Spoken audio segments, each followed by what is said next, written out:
புதிய பெனியல் கிறிஸ்து சபை வழங்கும் பலத்தின் மேல் பலம் நேரம். தேவ செய்தி பேராயர் யோபு அவர்கள்.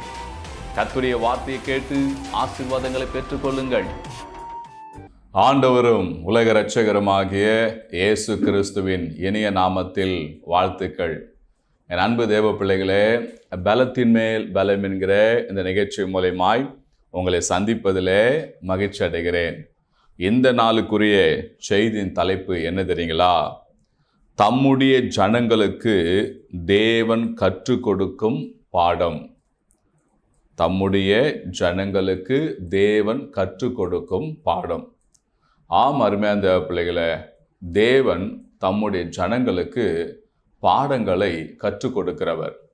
எதற்காக பாடங்களை கற்றுக் கொடுக்கிறார் என்பதை பார்ப்போமானால், ஒரு பள்ளியில் ஸ்கூலில் ஒரு மாணவனுக்கு அங்கே ஆசிரியர்கள் கற்றுக் கொடுப்பது அவங்க கற்றுக்கொள்ளும் போது அது அவங்க வாழ்க்கைக்கு பிரயோஜனமாக இருக்கும்.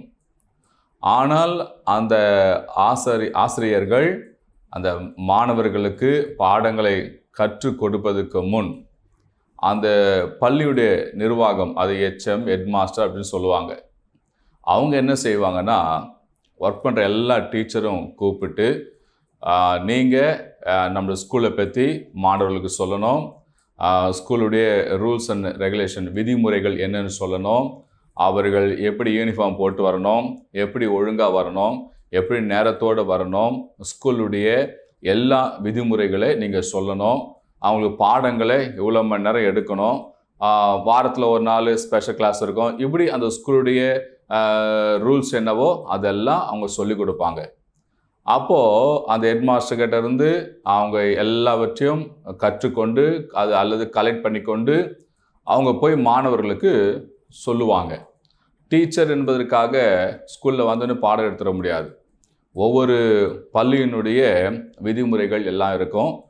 அதன்படி அவங்க பாடங்களை அவங்க கற்றுக் கொடுக்க வேண்டும். அதே போல் ஆண்டவர் இஸ்ரவேல் ஜனங்களுக்கு அவர் பாடங்களை கற்றுக் கொடுக்க நல்ல ஒரு ஆசிரியராய் மோசையை ஆண்டவர் தெரிந்து கொண்டார். இப்போ ஆண்டவர் மோசையை கூப்பிட்டு, இஸ்ரவேல் ஜனங்கள் அவங்க வாழ்வதற்கு எப்படி நடக்கணும், எப்படி செயல்படணும், அவங்க எப்படி இருந்தால் நன்றாக இருப்பாங்க, எது செய்யணும், எது செய்யக்கூடாது, எப்போ செய்யணும், எப்போ செய்யக்கூடாது என்பதெல்லாம் ஆண்டவர் அவங்களுக்கு கற்றுக் கொடுத்தார். என் அன்பு தேவ பிள்ளைகளே, நான் ஸ்கூல், பள்ளி அப்படின்னு சொன்னேன். அது மாத்திரமல்ல, ஒரு கம்பெனி, ஒரு நிர்வாக பொறுப்பில் இருக்கிற எந்த ஒரு துறையை எடுத்துக்கிட்டாலும் அது மேலே இருக்கிற ஆஃபீஸர், மேனேஜர், அவங்களுக்கு ஒர்க் பண்ணுற ஒர்க்கர்ஸ், இவங்களுக்கெல்லாம் அந்த தலைமை என்ன பண்ணுன்னா பாடம் கற்றுக் கொடுக்கும். அந்த கம்பெனி பற்றி, நிர்வாக பொறுப்பை பற்றி எப்படியெல்லாம் கையாள வேண்டும்னு சொல்லி. எந்த துறையை எடுத்துக்கொண்டாலும் அதுக்கு ஒரு ஹெட் இருப்பார். அவங்க சில காரியங்களை இருக்கிறவங்களுக்கு அந்த காரியங்களை சொல்லி கொடுப்பாங்க. அதே போல தான் பாருங்கள், ஒரு உலகத்தில் ஒரு கல்வியானாலும் சரி, அல்லது ஒரு கம்பெனியாக இருந்தாலும் சரி, அல்லது நிர்வாக பொறுப்பு எது இருந்தாலும் சரி, ஒரு தலைமையாக இருக்கிறவங்க அவங்க நியமிக்கிற ஆட்களுக்கு சில காரியங்களை அவங்க கற்றுக் கொடுத்து அதை மற்றவர்களுக்கு கற்றுக் கொடுக்கும்படி அந்த காரியங்களை அவங்க சொல்லி கொடுப்பாங்க. அதே போல் ஆண்டவரும் தம்முடைய பிள்ளைகளுக்கு நல்ல பாடங்களை கற்றுக் கொடுக்கிறார். ஆண்டவர் மோசையை கூப்பிட்டு அவர் சொன்னார், ஜனங்களுக்கு எப்படியெல்லாம் சொல்ல வேண்டும், ஜனங்கள் எப்படி நடக்க வேண்டும், எப்படி செயல்பட வேண்டும் என்பதை மோசைக்கு சொன்னார். மோசை போய் இஸ்ரவேல் ஜனங்களை கூடி வர செய்து கர்த்தர் தனக்கு சொன்ன காரியங்களை அங்கே இஸ்ரவேல் ஜனங்களோடு அவர் கற்றுக் கொடுக்கிறார். அப்படி என்ன கற்றுக் கொடுத்தார் என்று சொல்லி பார்க்கும்போது நிறைய காரியங்கள் பைபிள் இருக்குது. ஆனால் இன்னைக்கு ஒரு சில காரியங்களை மாத்திரம், மிக முக்கியமான காரியங்களை மாத்திரம் நம்ம பார்த்து ஜெபிக்க போகிறோம். உபாகமத்தின் புஸ்தகம் 11ஆம் அதிகாரம் 1-7 வரைக்கும் வாசித்து பார்த்தால் ஒரு காரியத்தை ஆண்டவர் சொல்லுவார். என்னன்னு சொல்லி பார்த்தீங்கன்னா, நீங்கள் கர்த்தரிடத்தில் அன்பு கூறுங்க என்ற ஒரு காரியத்தை அவர் மோசே சொல்லி கொடுக்கிறார். எதுக்காக இஸ்ரவேல் ஜனங்க கர்த்தரிடத்தில் அன்பு கூறணும் என்று சொல்லி பார்க்கும்போது, கர்த்தர் அவங்களுக்கு செய்த அற்புதங்களை நினைத்து அவங்க என்ன செய்யணுமா, அன்பு கூற வேண்டுமா. என்ன அற்புதம் செய்தாரு என்று சொல்லி பார்க்கும்போது உபாகமத்தின் புஸ்தகம் 11ஆம் அதிகாரம் 1-7 வரைக்கும் வாசின கவனிங்க. நீ உன் தேவனாகிய கர்த்தரிடத்தில் அன்பு கூர்ந்து அவருடைய பிரமாணங்களையும் அவருடைய கட்டளைகளையும் அவருடைய நியாயங்களையும் அவருடைய கற்பனைகளையும் எப்போதும் கைக்கொள்வாயாக. உங்கள் தேவனாய் கர்த்தர் செய்த சிட்சையும் அவருடைய மகத்துவத்தையும் அவருடைய பலத்த கையையும் அவருடைய ஓங்கிய புயத்தையும் அவர் எகிப்தின் நடுவிலே எகிப்தின் ராஜாவாகிய பார்வோனுக்கு அவன் தேசம் அனைத்திற்கும் செய்த அவருடைய அடையாளங்களையும் அவருடைய கிரியைகளையும் எகிப்திய சேனை அவர்கள் குதிரைகளும் ரதங்களும் உங்களை பின்தொடர்ந்து வருகையில் கர்த்தர் சிவந்த சமுத்திரத்தின் ஜலத்தை அவர்கள் மேல் புரள பண்ணி இந்நாள் வரைக்கும் இருக்கிறது போல அவர்களை அழித்த அவருடைய செய்கையும் நீங்கள் இவ்விடத்துக்கு வருமளவும் அவர் உங்களுக்கு வனாந்திரத்தில் செய்ததையும் பூமி தன் வாயை திறந்து எலியாப் என்னும் ரூபன் குமாரனுடைய மக்களான தாத்தானையும் அபிராமையும் அவர்கள் குடும்பங்களையும் அவர்கள் கூடாரங்களையும் இஸ்ரவேல் எல்லாருக்குள்ளும் அவர்களுக்கு இருந்த அவருடைய சகல பொருட்களையும் விழுங்கும்படி செய்ததையும் அறியாமலும் காணாமல் இருக்கிற உங்கள் பிள்ளைகளுடன் நான் பேசவில்லை, இன்று நீங்களே அறிந்து கொள்ளுங்கள். கர்த்தர் செய்த மகத்துவமான கிரியைகள் எல்லாம் உங்கள் கண்கள் அல்லவோ கண்டது. அருமையான பிள்ளைகளே, ஆண்டவர் இங்க சொல்றாரு மோசேக்கிட்ட, ஜனங்க என்னிடத்தில் அன்பு கூற சொல்லி. எதுக்காக அன்பு கூறணும்னு சொல்லி பார்த்தீங்கன்னா, இந்த ஜனங்களை பார்வோன்கிட்ட இருந்து நான் மீட்டெடுத்து சிவந்த சமுத்திர வழியாய் கொண்டு வந்தேன். எந்த தெய்வமும் செய்ய முடியாத காரியங்களை நான் இவங்களுக்கு செய்தேன். இஸ்ரவேல் ஜனங்களை அனுப்ப அவனுக்கு விருப்பம் இல்லை. ஆனாலும் நான் அவனுடைய கை கட்டந்து விடுவித்து கொண்டு வந்தேன். அவர்கள் கடக்கக்கூடாதபடிக்கு சிவந்த சமுத்திரம் அவங்களுக்கு தடையாக இருந்தது. அப்போ என்னை நோக்கி முறையிட்டார்கள். நான் அங்கே அதிசயத்தை செய்து சிவந்த சமுத்திரத்தை 2ஆக பிளந்து அங்கே கடக்க பண்ணினேன். அது மாத்திரமல்ல, ரூபன் கோத்திரத்தை சார்ந்தவங்க சிலர் அங்கே எனக்கு ஒரு முறுமுறுத்தாங்க. அங்கே மிகப்பெரிய தீங்கு ஆபத்து வர இருந்தது. அவங்களுடைய அந்த கிரிகளுக்கும் காரியங்களுக்கும் நான் இஸ்ரவேல் ஜனங்களை விடுவித்தேன். இப்படி அவங்களுக்கு இருந்த ஆபத்திலிருந்து, அவங்களுக்கு இருந்த மிகப்பெரிய தொல்லையிலிருந்து நான் விடுவித்து அவங்களை மீட்டு கொண்டு வந்தேன். அதில் நான் அவங்களுக்கு செய்த அந்த அற்புதங்கள் நினைத்து அவங்கள என்னிடத்தில் அன்பு கூற சொல்லு அப்படின்னு சொல்லி விரும்புகிறார். அப்படி என்ற அந்த காரியத்தை ஆண்டவர் மோசேக்கு சொன்னார். மோசே போய் இஸ்ரவேல் ஜனங்கிட்ட அவர் சொல்லுகிறார், நீங்கள் கர்த்தரிடத்தில் அன்பு கூறுங்க என்று சொல்லி. இந்த வார்த்தை கேட்டுக்கொண்டுகிற உங்கள் வாழ்க்கையில் கூட ஆண்டவர் இன்றைக்கு உங்களுக்கு கற்றுக் கொடுக்குற பாடம் என்ன தெரியுங்களா? என்னிடத்தில் அன்பு கூறுங்க அப்படி என்று ஆண்டவர் சொல்றார். பாடெல்லாம் பாடுறோம், அன்பு கூறுவேன் இன்னும் அதிகமாய், ஆராதிப்பேன் இன்னும் அதிகமாய் என்று சொல்லி. அது பாடலை உதட்ட அளவில் பாடாமல் உள்ளத்தின் ஆழத்திலிருந்து உணர்ந்து பாடும்போது அது கர்த்தருக்கு ஏற்றதாக இருக்கும். என் அன்பு தேவ பிள்ளைகளே, உங்கள் வாழ்க்கையில் நீங்கள் ஆண்டவர் ஏற்றுக்கொண்ட நாளிலிருந்து அல்லது உங்களுக்கு விவரம் தெரிந்த நாளிலிருந்து எத்தனை அற்புதம் தேவன் உங்களுக்கு செய்திருக்கிறார், எத்தனை அதிசயங்களை செய்திருக்கிறார், எவ்வளோ தொல்லையிலிருந்து உங்களை காப்பாற்றிருக்கிறார், எவ்வளோ பிரச்சனை உங்களை காப்பாற்றிருக்கிறார். உங்களுக்கு வந்த சோதனைகள் மிகப்பெரிய சோதனை, அவையிலிருந்தெல்லாம் ஆண்டவர் உங்களை விடுவித்து கொண்டு வந்தாரே. உங்களை காப்பாற்ற ஒருவரும் முன் வரவில்லையே, தேவன் உங்களை காப்பாற்றி நடத்தி வந்தாரே. அப்போ அந்த தேவனுக்கு என்ன செய்யனா, நீங்கள் அன்பு கூற வேண்டும். தேவன் அதுதான் விரும்புகிறார். இஸ்ரவேல் ஜனங்களிடத்தில் அன்பு கூறு சொல்லு என்று சொல்லி மோசே சொன்னபோது மோசே போய் அந்த ஜனங்களுக்கு பாடங்களை அவர் கற்றுக் கொடுக்கிறார். இன்றைக்கு இந்த வார்த்தை கேட்டுக்கொண்டு உங்கள் வாழ்க்கையில் ஆண்டவனுக்கு ஒரு பாடம் கற்றுக் கொடுக்கிறார். என்னிடத்தில் அன்பு கூறுங்க, நான் உங்களுக்கு செய்த அற்புதம் நினைத்து அன்பு கூறுங்க அப்படி என்று ஆண்டவர் சொல்கிறார். அடுத்தது இஸ்ரவேல் ஜனங்களுக்கு மோசே மூலியமா கற்றுக் கொடுத்த பாடம் என்ன என்று சொல்லி பார்த்தீங்கன்னா, கீழ்ப்படிங்க அப்படி என்று சொல்லிக் கொடுக்கிறார். எதில் கீழ்ப்படினோம்னா, நீ வாழ்வதற்கு நன்மைகளை பெறப்போகிறாய், ஆதலால் நீ கீழ்ப்படிங்க. அருமையான தேவ பிள்ளைகளை, ஒரு உலகத்தில், ஒரு கம்பெனியில், ஒரு வேலை ஸ்தலத்தில் எங்கே போய் நம்ம அங்கே கீழ்ப்படிந்திருந்தா தான் அங்கே இருக்க நன்மைகள் ஆசுவதெல்லாம் நாம் பெற்றுக்கொள்ள முடியும். கர்த்தர் ஸ்தோத்திரம். நாம் பெற்றெடுத்த பிள்ளைகள் கூட நம்மளை வார்த்தை கீழ்ப்படலைன்னா நமக்கு எதுவுமே செய்ய மனசு வராது. ஆனால் அந்த பிள்ளைகள் நம்மளை ஒரு வேலை விடும் போது, ஒரு காரியம் சொல்லும் போது, அந்த பிள்ளைகள் செய்யும் போது என் பிள்ளைகள் கீழ்ப்படுகிறதுன்னு சொல்லி அந்த பிள்ளைகளுக்கு ஏதாவது செய்ய நம்முடைய மனது துடிக்கும். பாருங்க, ஆண்டவர் சொல்றாரு, முதல் சொன்னார் என்னிடத்தில் அன்பு கூறுங்கன்னு சொல்லி. இரண்டாவது, நீ வாழ்வதற்கு நன்மைகளை அடைவதற்கு நீ என்ன பண்ணு, கீழ்ப்படிந்திரு அப்படி என்று ஆண்டவர் சொன்னாருங்க. உபாகமத்தின் புஸ்தகம் 11ஆம் அதிகாரம் 9ஆம் வசனத்திலிருந்து 15வது வசனம் வரைக்கும் வாசிக்கிறேன். நீங்க கொஞ்சம் கவனிங்க.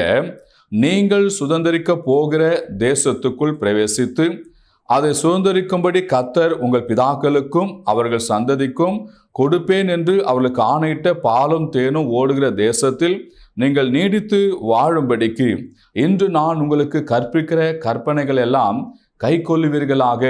நீ சுதந்தரிக்க போகிற தேசம் நீ விட்டு வந்த எகிப்து தேசத்தை போல் இராது. அங்கே நீ விதையை விதைத்து கீரை தோட்டத்திற்கு நீர் பாய்ச்சது போல உன் காலால் நீர் பாய்ச்சி வந்தாய்.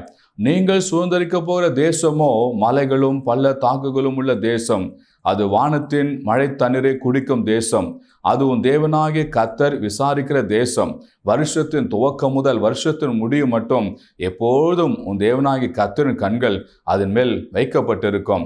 நீங்கள் உங்கள் தேவனாகிய கர்த்தரிடத்தில் உங்கள் முழு இருதயத்தோடும் உங்கள் முழு ஆத்மாவோடும் அன்பு கூர்ந்து அவரை சேவிக்கும்படி நான் இன்று உங்களுக்கு கற்பிக்கிற என் கற்பனைகளுக்கு கீழ்ப்படிந்தால் நீ உன் தானியத்தையும் உன் திராட்சரசத்தையும் உன் எண்ணெயும் சேர்க்கும்படிக்கு நான் ஏற்ற காலத்தில் உங்கள் தேசத்தில் முன்மாறியும் பின்மாறியும் பெய்ய பண்ணி மிருக ஜீவன்களுக்காக உன் வெளியிலே புல் முளைக்கும்படி செய்வேன்.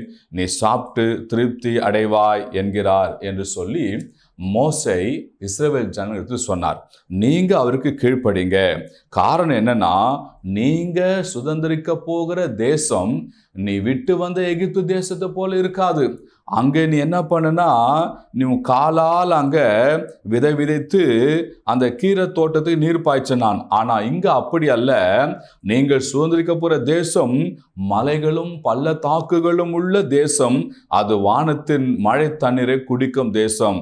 அழகா அங்க சொல்லிக் கொடுக்குற அந்த காரியங்களை அவர் சொல்லிக் கொடுத்து சொல்றாரு. 13ஆம் வசனத்துல, நீங்கள் உங்கள் தேவனாகிய கர்த்தரிடத்தில் உங்கள் முழு இருதயத்தோடும் உங்கள் முழு ஆத்மாவோடும் அன்பு கூர்ந்து அவரை சேவிக்கும்படி நான் இன்று உங்களுக்கு கற்பிக்கிற என் கற்பனைகளுக்கு கீழ்ப்படிந்தால். ஆமர் சொல்றாரு, நான் சொல்ற இந்த காரியத்தின்படி நீங்க கீழ்ப்படிந்து நடந்தால் உங்களுக்கு இந்த பாலும் தேனும் ஓடுகிற ஆசீர்வாதம், வருஷத்தின் துவக்கம் முதல் முடிவு மட்டும் என்னால் ஆசீர்வாதம் தங்கக்கூடிய ஆசீர்வாதங்களை நான் உங்களுக்கு தருவேன். நீங்க எனக்கு கீழ்ப்படிந்துருங்க அப்படி என்று ஆண்டு சொல்லி கொடுக்குறாருங்க. கர்த்தர் நாமத்து ஸ்தோத்திரம். இந்த வேளையில இந்த வார்த்தை கேட்டுக்கொண்டிருக்கிற என் அன்பு தேவ பிள்ளைங்களே, நீங்க கர்த்தருக்கு கீழ்ப்படிங்க. கர்த்தர் சொல்லுகிற காரியத்தை கீழ்ப்படிந்து நடங்க. கர்த்தர் ஆராதிப்பதில் நேரத்தோடு ஆராதிங்க.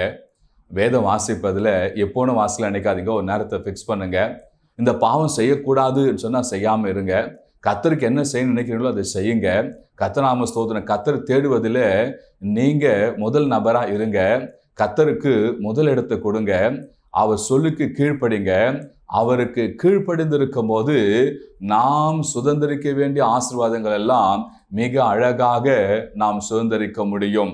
நாம் கர்த்தருக்கு கீழ்ப்படியாம இருப்போமானால் எந்த ஆசீர்வாதங்களும் கர்த்தரிடத்திலிருந்து நாம சுதந்திரிக்க முடியாது. சரிங்களா? வானத்திலிருந்து உண்டாகிற ஆசீர்வாதம், பூமியிலிருந்து உண்டாகிற கொழுமை, இதெல்லாம் ஆல்ரெடி இருக்குது. ஆனால் கர்த்தருக்கு கீழ்ப்படியும் போது அந்த ஆசீர்வாதங்கள் எல்லாம் நமக்கு வந்து சேருங்க.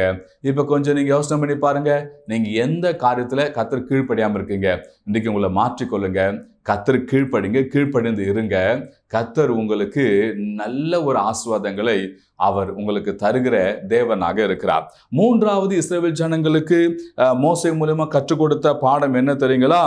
எச்சரிக்கையா இருங்கள். மூன்றாவது என்னன்னா, நீங்கள் நன்றாயிருக்கும்படி எச்சரிக்கையா இருங்க. இப்ப நீங்க கர்த்தரிடத்தில் அன்பு கூறுறீங்க, அடுத்தது நீங்க கர்த்தருக்கு கீழ்ப்படிந்திருக்கிறீங்க. இப்போ ஆண்டவர் செய்த அற்புதம் நினைத்து அன்பு கூறுறீங்க. அடுத்து கர்த்தர் உங்களை ஆஸ்வதிக்க போற, அதுக்காக நீங்க கீழ்ப்படிந்திருக்கிறீங்க.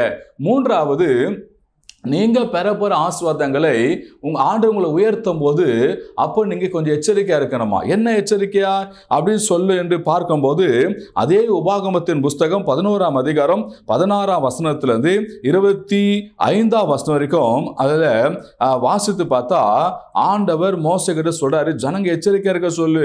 என்னன்னு சொல்லி பார்த்தீங்கன்னா, உங்கள் இருதயம் வஞ்சிக்கப்படாமலும் நீங்கள் வழி விலகி அந்நிய தேவனை சேவித்து அவளை நமஸ்கரியாமல் இருக்கும்படி எச்சரிக்கையா இருங்கள்.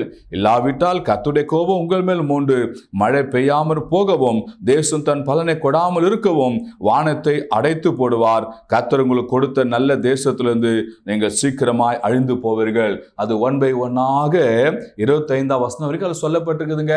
பாருங்க அருமையான தேவ பிள்ளைகளே, அப்போ நாம நன்றாய் கர்த்தர் கீழ்ப்படியும் போது, நாம நன்றாய் இருக்கும் போது நமக்கு விரோதமாய் பிசாசு சில காரியங்களை கொண்டு வருவானாம். வஞ்சிக்கப்படும்படியான காரியங்களை கொண்டு வருவானாம். வழி விலகி போகும்படியான காரியங்களை கொண்டு வருவானாம். அடுத்து பாருங்க சொல்லுது, மற்ற தேசங்களிலே செய்கிற அந்த அருவருப்பான காரியங்களை பார்த்து நாங்களும் செய்வோம் என்று செய்யாதீங்க. அதில் எச்சரிக்கையா இருங்க. அப்படி மற்ற உலகத்தால் செய்கிற விக்கிரக ஆராதனை, சாங்கிய சம்பிரதாயங்கள், தேவனுக்கு பிடிக்காத காரியங்களை நீங்கள் செய்யும் போது அது என்ன, தேவனுடைய கோபம் உங்க மேல வருகிறதாம். என் அன்பு தேவ பிள்ளைகளே, 3வது தேவன் உங்களுக்கு கற்றுக் கொடுப்பது எச்சரிக்கையா இருங்கள். அன்றைக்கு இஸ்ரவேல் ஜனங்களுக்கு ஆண்டு கற்றுக் கொடுத்தது 3 காரியம். 1, என்னிடத்தில் அன்பு கூறுங்க. 2வது கீழ்ப்படிந்திருங்க. 3வது எச்சரிக்கையா இருங்க. இந்த உபாகம் 11ஆம் அதிகாரம் முழுதும் நீங்க வாசித்து பார்த்தா ஆண்டவர் தம்முடைய ஜனங்களுக்கு அழகான பாடங்களை அவர் கற்றுக் கொடுத்தாருங்க. இன்றைக்கு தேவன் உங்களுக்கு கற்றுக் கொடுக்கிற காரியம் என்ன தெரியுங்களா? எனக்கு கீழ்ப்படிந்திருங்கள் சொல்லி ஆண்டவர் உங்களுக்கு கற்றுக் கொடுக்கிறாங்க. முதல்ல சொல்லுற உங்களுக்கு காரியம், நீங்க அன்பு கூறுங்க. அடுத்து 2வது காரியம் கீழ்ப்படிந்திருங்க. 3வது எச்சரிக்கையா இருங்க. கர்த்தர் ஸ்தோத்திரம். மாமா வந்துட்டார், மச்சான் வந்துட்டார், அத்தை வந்துட்டாங்க, அவங்க வந்துட்டாங்க, இவங்க வந்துட்டார் சொல்லி அவங்க சொல்ற சாங்கிய சடங்காச்சதெல்லாம் நீங்க ஈடுபடுத்தி உங்களை நீங்க கெடுத்துக் கொள்ளாதீங்க. கர்த்தர் நாமத்துக்கு ஸ்தோத்திரம். அவங்க உங்களை செய்ய சொல்லுவாங்க, பட் அவங்களுக்கு தண்டனை இல்லை, ஆனா அவங்களுக்கு தண்டனை உண்டு. கர்த்தர் நாமத்துக்கு ஸ்தோத்திரம். அதனால தேவனுக்கு கோபமுற்ற காரியங்களை நீங்க செய்யாதபடி எச்சரிக்கையா இருங்கள். இஸ்ரவேல் ஜனங்களுக்கு அந்த 3 காரியங்களை ஆண்டவர் ஒரு பாடமாக சொல்லி கொடுத்தார். இன்றைக்கு தேவன் என் வாயிலாக உங்களுக்கு ஒரு பாடங்களை கற்றுக் கொடுக்கிறார்.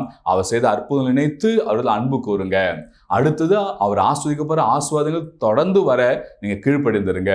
3வது பாவம் செய்யாதபடிக்கு, தேவனுடைய வழி விலகி போகாதபடி, விக்கிரகம் சாங்கிய சம்பிரதாயங்களை ஈடுபடாதபடி எச்சரிக்கை தேவன் கற்றுக் கொடுக்கிறார். இப்போது நான் உங்களுக்காக ஜெபிக்க போறேன். ஜெபிப்போமா? எங்கள் அன்பின் பரலோக பிதாவே, வார்த்தை கேட்டுக்கொண்டுகிற நம்முடைய பிள்ளைகளுக்காக ஜெபிக்கிற சுவாமி, இஸ்ரவேல் ஜனங்கள் நீடித்து வாழ்வதற்கு, காலங்காலம் வாழ்வதற்கான ஒரு பாடங்களை கற்றுக் கொடுத்தீர். அதனால அவங்க ஆசீர்வாதம் பெற்றுக்கொண்டாங்க. ஏசப்பா, இந்த நாளே ஆண்டவரே கர்த்தாவே, இந்த பாடங்களை கேட்கிற ஏசப்பா வசனத்தை கேட்ட நம்முடைய பிள்ளைகள் இது ஒரு பாடமாய் கற்றுக்கொண்டு தன் வாழ்க்கையில ஏசப்பா ஜாக்கிரதையா இருக்க உதவி செய்வீராக. உம்மிடத்தில் அன்பு கூறவும், உமக்கு கீழ்ப்படிந்திருக்கவும், எச்சரிக்கையா இருக்க உதவி செய்யுங்க. அப்படி செய்கிற பிள்ளைகளுக்கு ஏசப்பா மிகுந்த ஆசீர்வாதங்களும் நன்மைகளும் தந்து ஆசீர்வதித்து பலப்படுத்தி காத்துக்கொள்ளுங்க. இயேசுவின் நாமத்தில் பிதாவே, ஆமென், ஆமென். அருமையான தேவ பிள்ளைகளே, உங்களுக்காக ஜெபிக்க என்று சொன்னால் திரையில பார்க்குற எனக்கு தொடர்பு கொள்ளுங்கள். உங்களுக்காக ஜெபிக்க நாங்கள் ஆயத்தமா இருக்கிறோம். உங்களுடைய ஜெபக்குறிப்பு அனுப்புன்னு சொன்னா வாட்ஸ்அப் மூலமா தெரியப்படுத்துங்க. கர்த்தர் உங்களை ஆசீர்வதிப்பார். அது மாத்திரமல்ல, இந்த செய்தியை மற்றவங்களுக்கு ஷேர் பண்ணுங்க. கர்த்தர் உங்களை ஆசீர்வதிப்பார். God bless you. பிரியமானவர்களே, நீங்கள் எந்த திருச்சபைக்கும் போகாத நபராய் இருப்பதை சொன்னால் எங்கள் திருச்சபையில் நடக்கும் ஆராதனைக்கு வாருங்கள். எங்கள் திருச்சபையின் ஆராதனை நேரம் காலை 6:30 மணியிலிருந்து 8:30 மணி வரை நடைபெறும் இடம் புதிய பெனியல் கிறிஸ்து சபை, நம்பர் 107, நேருஜி ஜோதி நகர், 2வது தெரு, Ayanavaram, Chennai 23, century flower mill மற்றும் பனந்தோப்பு ரயில்வே காலின் அருகில்.